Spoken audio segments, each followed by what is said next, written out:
She showed kindness to a customer and lost her job because of it. But the very next day, she walked in as the one in charge. Megan had never been someone who sought trouble. It wasn't in her nature. She avoided confrontation, never stirred drama, and never picked fights. She simply believed in working hard, doing what was right, and treating others with respect. That was how she had been raised. Work hard.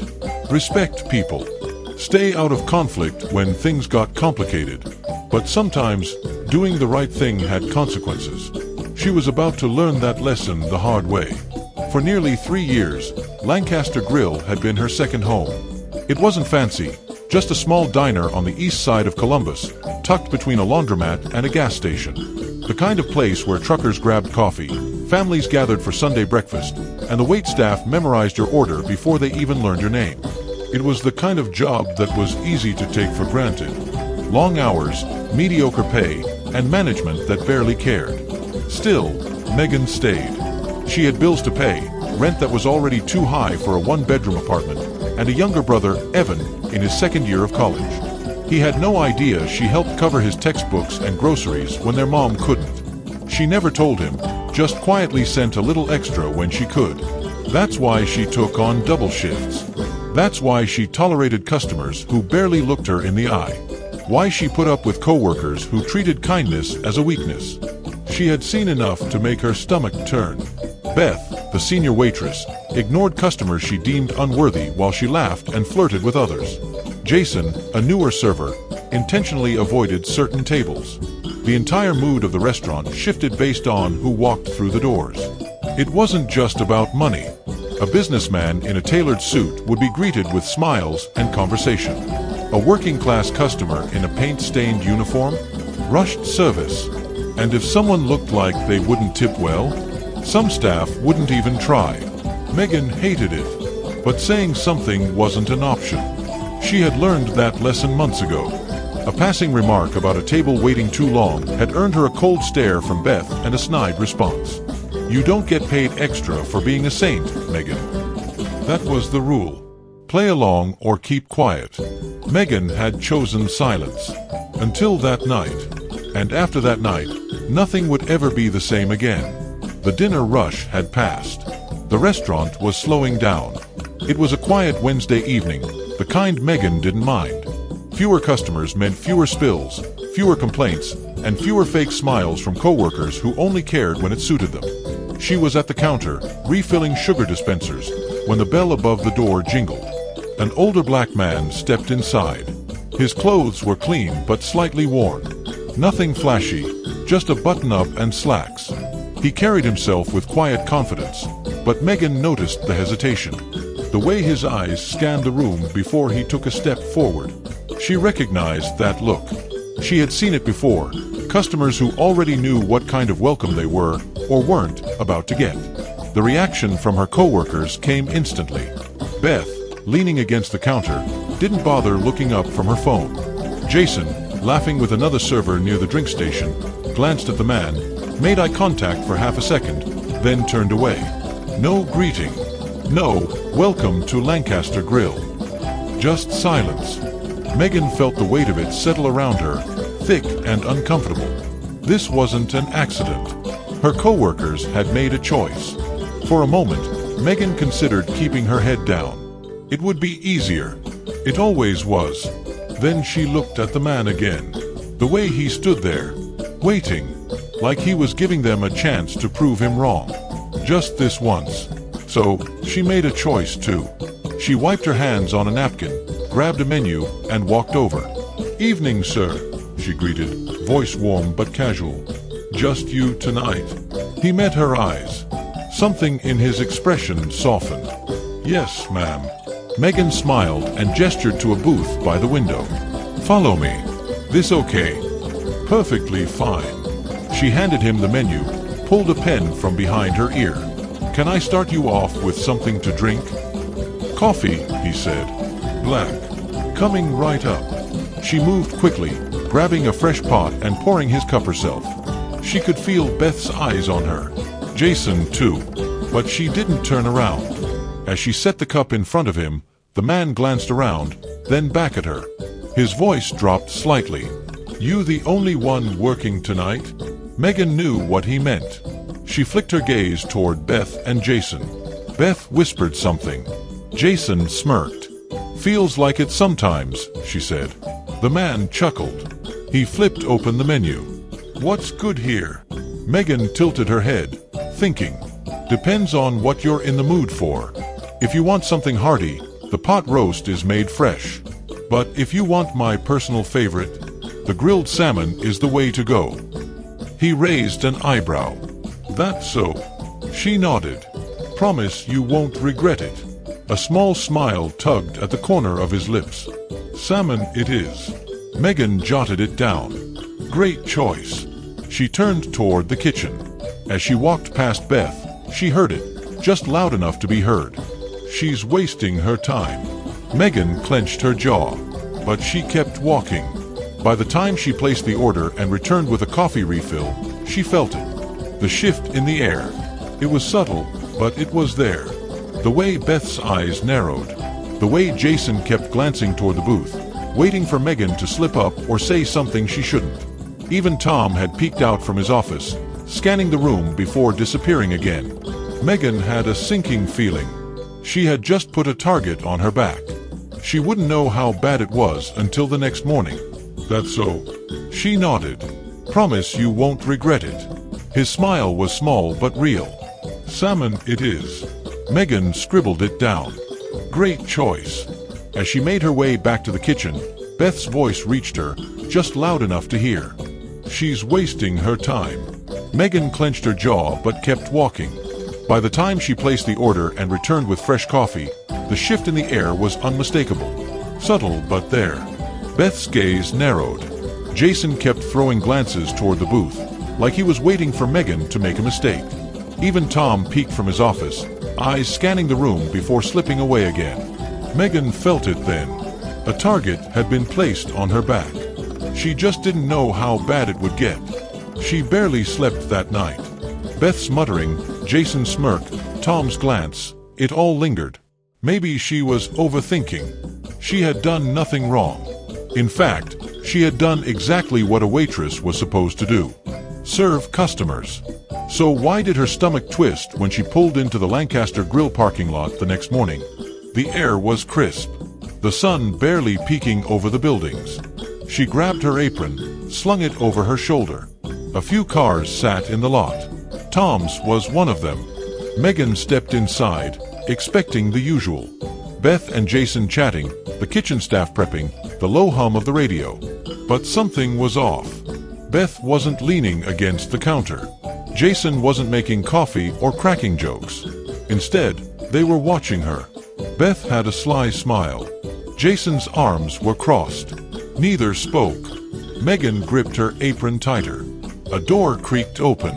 Tom. He stood in his office doorway, staring like he had been waiting. "Megan," he said, voice flat. "Come with me." A cold pit formed in her stomach. "No." Tom didn't answer, just turned back inside. Megan swallowed hard. She could feel Beth and Jason's eyes on her as she made her way to the office. She took a slow breath, squared her shoulders, and stepped in. The office was cramped. Stacks of paperwork. Coffee stains on the desk. A file lay open in front of Tom, but he wasn't looking at it. Instead, he leaned back and exhaled slowly. "We're letting you go." The words slapped her. Megan blinked. Her mind scrambled. "What?" Tom's face didn't change. "It's not working out." Her heart pounded. "Not working out." A sharp, humorless laugh escaped her. "I've been here 3 years. Never missed a shift. Never been late." Tom sighed through his nose, already tired of this conversation. "It's a decision we've made." "We?" Her throat tightened. "This is about last night, isn't it?" Tom didn't confirm. Didn't have to. His silence was enough. Heat rose to Megan's face. "So, I get fired for doing my job." Tom tapped his fingers on the desk. "You can collect your final paycheck next week." That was it. No warning. No explanation. Just out. Megan's fists clenched. But arguing wouldn't change anything. She untied her apron, set it down, paused at the door, forced herself to meet his gaze. "You know this isn't right." Tom didn't flinch. Megan shook her head and walked out. Beth stood near the counter, that smirk still there. Jason pretended to clean a table, barely hiding his satisfaction. They had been waiting for this. Megan's face burned. Not with shame, with anger. She wanted to say something, call them out, demand answers. But she wouldn't give them the satisfaction. Chin high, she walked past them, pushed through the doors into the cold morning air. For the first time in 3 years, she had no job, no paycheck, no plan. She slid into her car, slammed the door shut, gripped the steering wheel until her knuckles went white. Her breaths were short, sharp. How was she going to pay rent? Help Evan with groceries? What now? Her phone buzzed. She ignored it, stared blankly through the windshield. Then she glanced at the screen. Unknown number. She hesitated. Then, with shaking fingers, she answered. "Hello." A deep voice, steady, familiar. "Megan." Her pulse jumped. "This is Richard Lawson." She frowned. "I'm sorry." "Who?" "The man you served last night at Lancaster Grill." Her breath caught. She sat straighter. "Oh, yes, sir. How can I help you?" A pause. Then Richard said, "I heard what happened." Megan's stomach twisted. Of course he had. News traveled fast in places like Lancaster Grill. "Yeah, well," she forced out a bitter laugh. "Guess I should have ignored you like everyone else." Richard's next words froze her. "That's exactly why I'm calling." Megan's grip tightened on the phone. Because this wasn't the end of her story. It was just the beginning. It was only the beginning. Megan's grip tightened around the phone. She couldn't understand why Richard Lawson, someone she had thought was just another customer, was calling her the morning after she'd been fired. Her pulse quickened as she sat up straighter in the driver's seat. "I'm sorry. What do you mean?" A pause stretched on the other end. Then Richard's voice came through, calm and deliberate. "I wasn't just there for dinner last night, Megan." She frowned. "I was there to see how my employees treat people." Megan blinked, the words not quite sinking in. "Your employees?" "I own Lancaster Grill." For a moment, the statement didn't register. She sat frozen, her breath caught between disbelief and shock. "I'm sorry, what?" she finally managed. "You heard me," Richard said. Megan rubbed her temples, trying to piece it all together. "So you're telling me you own the place?" "Yes. And last night..." "What, you were checking in?" "More or less," Richard replied. "I make it a habit to visit my restaurants unannounced. No formal inspections, no warnings. I come in as just another customer. That's how I learn the truth about how things are being run." A tightness formed in Megan's chest. "And what did you learn?" Richard sighed. "That I have a serious problem with my staff." Megan let out a humorless laugh. "Yeah, no kidding." Silence followed before Richard spoke again. "How long have you worked there?" "Almost 3 years." 3 years, she repeated, voice sharper now. "I never missed a shift, never showed up late. I kept my head down, did my job, and treated people like human beings." She exhaled. Frustration edged into her voice. "And apparently, that was enough to get me fired." "That's exactly why I'm calling." Megan furrowed her brow. "I don't understand." Richard hesitated before continuing. "I let them fire you on purpose." Her stomach dropped. "You what?" "I needed to see what they would do," he explained. "I wanted to know if this was just about bad service, or something deeper. Now I have my answer." Megan shook her head. "So you let them throw me out just to prove a point?" "I know it wasn't fair," Richard admitted. "But now I know exactly who I can't trust to run my business the way it should be." Her pulse pounded in her ears. "And what does that mean for me?" His tone shifted. Steady. Certain. "It means I need someone I can trust." I need someone who understands what it means to run a restaurant fairly. Someone who doesn't decide who deserves respect based on personal bias." Megan frowned. "I still don't see what this has to do with me." Richard's next words made her freeze. "I want you to come back," he said, "as the new manager." Megan's breath hitched. Her thoughts scrambled. What? "You heard me," Richard said. "I fired your manager this morning. Tom's done." Her mouth fell open. Beth and Jason were going to lose their minds. "I know this is sudden," Richard continued, "but I don't want anyone else for the job. You understand what matters in a workplace. You know how people should be treated. That's exactly what Lancaster Grill needs." Megan swallowed. "I don't know if I can do this." "Yes, you can," Richard said firmly. "And you should." She stared out the windshield, her thoughts racing. Less than 24 hours ago, she had been tossed aside, treated like she didn't matter. And now, she was being offered the very position of the man who fired her. She took a deep breath. "What do you say?" Richard asked. Megan hesitated. Beth's mocking voice echoed in her mind. Jason's smug silence. Tom's cold dismissal. They had counted her out. Thought they were rid of her for good. But now she had the chance to be the change they never saw coming. She lifted her chin, gripping the phone a little tighter. "I'll do it," she said. Richard exhaled, satisfied.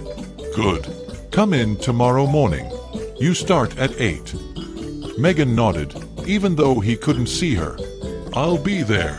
She hung up and sat in silence, gripping the wheel as the weight of it all settled in. Yesterday, she walked out of Lancaster Grill with nothing. Tomorrow, she was walking back in as the boss. And she wasn't coming to play nice. Megan stood outside Lancaster Grill, fingers tight around the strap of her bag. The morning air was crisp, biting at her skin, but she barely felt it. She had spent all night thinking about this moment. Yesterday, she left this place with no job, no explanation, no respect. Today, she was stepping back in with something Beth, Jason, and Tom never thought she'd have. Power. She inhaled deeply, squared her shoulders, and stepped inside. The scent of fresh coffee and bacon filled the air, just like always. Customers were scattered in booths, forks clinking against plates, conversations blending with the low hum of the radio. Beth stormed toward the coffee machine, muttering under her breath. Jason grabbed a rag, aggressively wiping down a table, his movements stiff with anger. Richard glanced at Megan, a knowing look in his eyes. "I think you'll do just fine here." Megan exhaled, taking in the restaurant as it settled into its new reality. For the first time in 3 years, she felt something unfamiliar. Respect. The following weeks were interesting. Megan had expected pushback. She welcomed it. Beth barely spoke to her, her usual smirks replaced by tight-lipped silence. Jason sulked through every shift, making it painfully obvious he was only sticking around because he had no better options. Some of the staff, the ones who had thrived under the old toxic culture, gritted their teeth and adjusted. Others didn't. A few employees quit within the first week, storming out when they realized the old ways weren't coming back. Megan didn't lose sleep over it. She wasn't here to make friends. She was here to make things right. Her first days as manager were spent watching, taking notes, figuring out who actually put in the work, who resisted change, and who just needed a nudge in the right direction. And slowly, the tide turned. The kitchen staff, once silent, began to speak up. They offered suggestions, pointed out unfair practices, and finally felt heard. The younger servers, who had followed Beth and Jason's lead, started watching Megan instead. One night, Noah, a college student working nights to pay for school, hesitated before approaching her at the counter. "You really fired Tom for that?" Megan looked up. "For what?" Noah shrugged. "For being a jackass to customers. We all knew it happened, but I didn't think anyone actually cared." Megan set down the rag she was holding, meeting his gaze. "I care." Noah studied her for a moment, then nodded. "Good." Just like that, things started shifting. It wasn't immediate, but change rippled through the restaurant.